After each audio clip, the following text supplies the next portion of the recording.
Sempre sul pezzo ragazzi e bentornati, io sono Nuboz e proseguiamo nella trama della saga di Kingdom Hearts, questa volta però passando per i panni di Terra, Acqua e Ventus in Kingdom Hearts Birth by Sleep.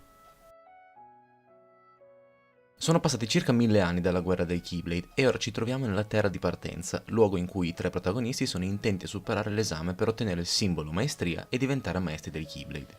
A presiedere l'esame saranno il maestro Eraqus e il maestro Xehanort.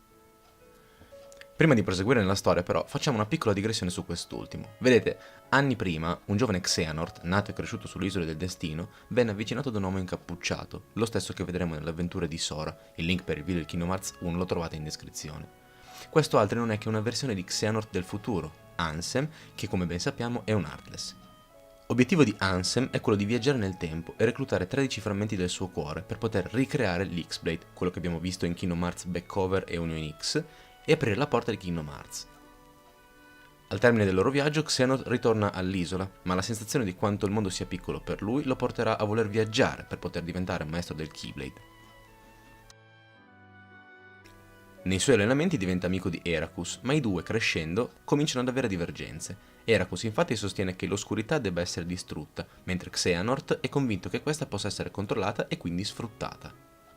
Terminata la prova, solamente Acqua verrà promossa maestra, in quanto Ventus non può ancora parteciparvi, mentre Terra mostra ancora una certa oscurità nel suo cuore, caratteristica che di certo non sfugge al maestro Xehanort, che inizia a manipolare il ragazzo.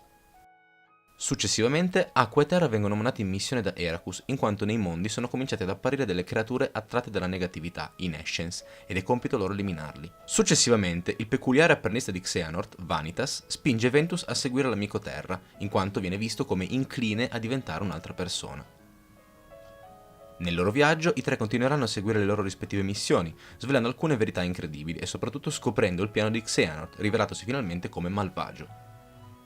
Quindi, l'obiettivo principale del maestro è quello di aprire Kingdom Hearts per poterne carpire il potere. Per fare ciò deve ricreare l'X-Blade, tuttavia ha bisogno di un corpo più forte per poter continuare la sua missione.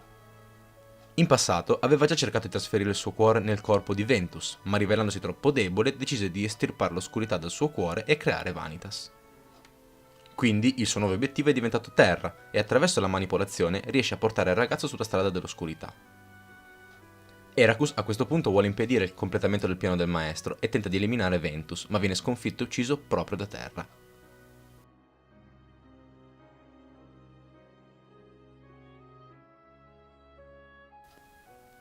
Infine, Xehanort teletrasporta i giovani al cimitero dei Keyblade, luogo in cui il maestro mira a compiere il suo piano.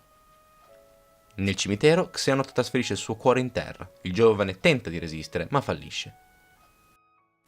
Intanto, Ventus e Vanitas tornano ad essere un tutt'uno, così da poter ricreare l'X-Blade. Tuttavia Acqua, grazie all'aiuto di un altro apprendista, il non ancora re Topolino, sconfigge l'Unione e distrugge la leggendaria arma.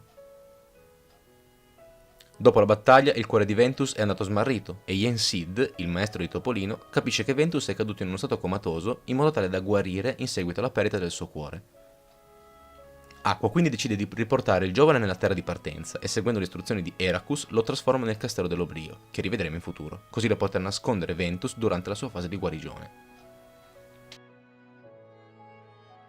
Acqua quindi viaggia fino al Radiant Garden e combatte con Terra Xehanort.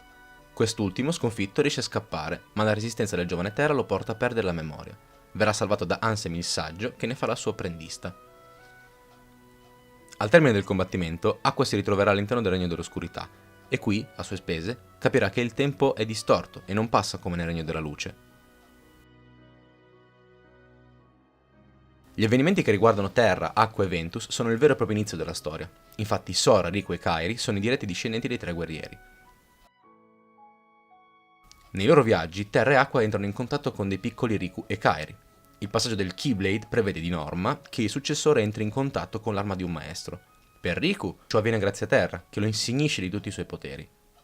Nel caso di Kairi, la dolce bambina toccherà erroneamente il Keyblade di Acqua. E Sora? Beh, lui riceverà il potere nel modo più particolare. Il cuore smarrito del giovane Ventus, infatti, sceglie Sora bambino come suo custode durante la sua guarigione. Quindi, finalmente, i tre protagonisti delle storie future sono nati.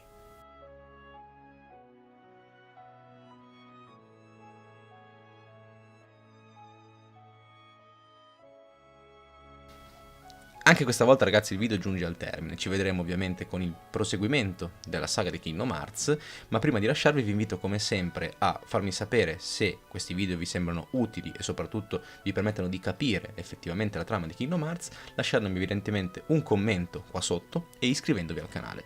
Alla prossima, ciao ragazzi!